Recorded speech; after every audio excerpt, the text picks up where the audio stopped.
everyone. So we've been doing a bunch of Facebook Lives in our Loathing to Loving Tribe group, our private Facebook group.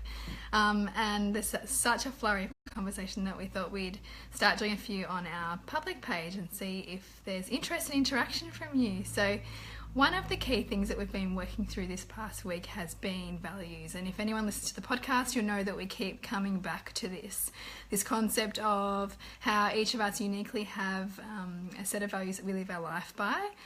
So that's basically the things that you think about, the things that you fill your space with, the things that you are most grateful for, what you get energized about in conversation, what you talk about. All the things that basically jazz you up and you spend your time most doing. Sometimes those things won't jazz you up, but they'll simply be where you spend your time, and also be where you face obstacles more willingly.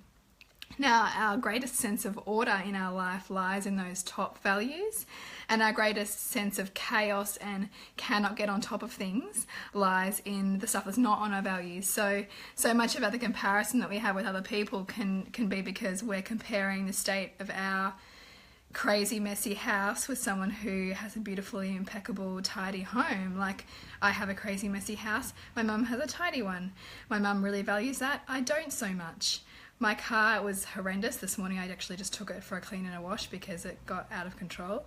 And other people might have an impeccably clean car, and the same can be said for any area of life. So if you're feeling like, kind of trying to manage your children is full on, or you're really not being able to tune into them, it's because potentially you're not spending a lot of time perhaps understanding where they're at, or really kind of deep diving into the challenges of parenting.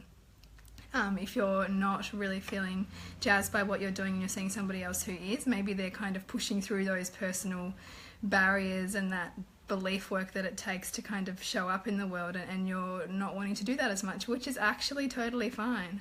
But so often we end up comparing ourselves to the person next to us and thinking we should be doing something that they're doing, and we're not doing that, so that's okay.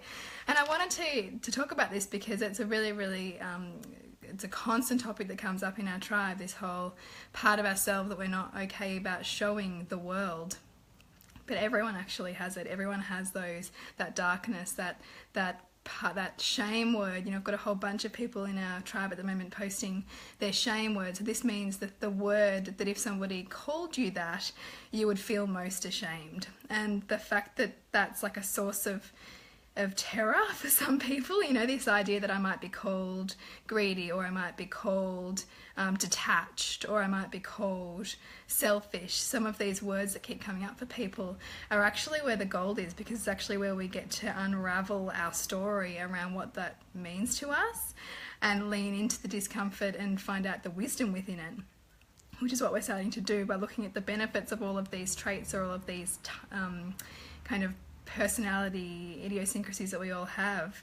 So that's what we're happening in the tribe group at the moment. Our tribe is also setting up a book club, which is so awesome.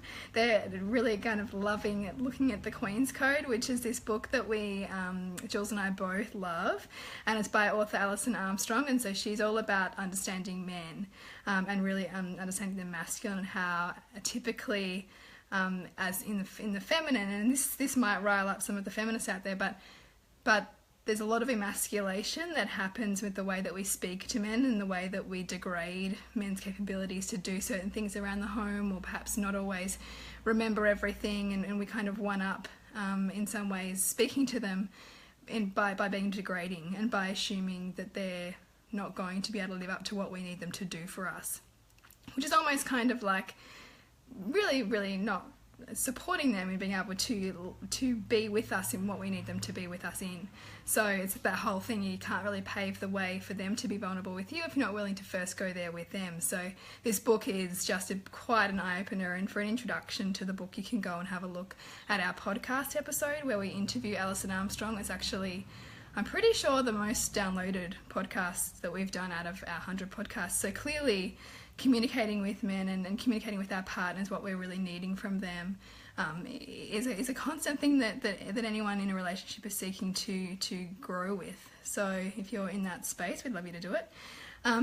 If you are thinking about joining the Loathing to Loving program and you haven't yet, we are in the middle of a live round.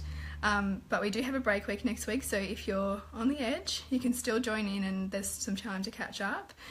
but we are absolutely floored by the amount of community and connection and support and real willingness by everybody in the group to jump straight in and help each other out, help each other understand themselves better, help each other grow through the challenges that they're facing in their lives, because we all have them.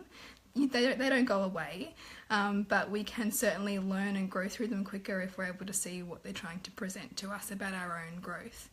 So that's where we're at this week, and then we kick off with kind of bringing it all together and finding the sense of order in the chaos, and find a sense of connection between all the things in our lives that we love, and perhaps even some delegation of the things that we don't, which is sort of where the mastery comes in.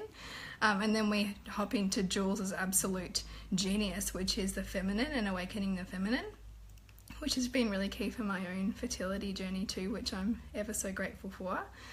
So that's what's happening with us. We're going to be doing lots of Facebook Lives in the group, and we'll pop in and out and share what's going on with everybody else watching and listening, because we're 2 years in now and we didn't really know what we were doing when we started, and to some degree we're still figuring it out, but the fact that I think about 80 people of the 250 people I think that's on our email list at the moment have done the course is really a testament to the power of this tribe and these people who keep showing up and keep being willing to lean into motherhood as a source of personal growth and transformation, and that the more we're able to show up for ourselves in this path and this journey, the more we can really be there for our kids in the way that we want to be too, which is really special. So thanks for watching, and see you soon.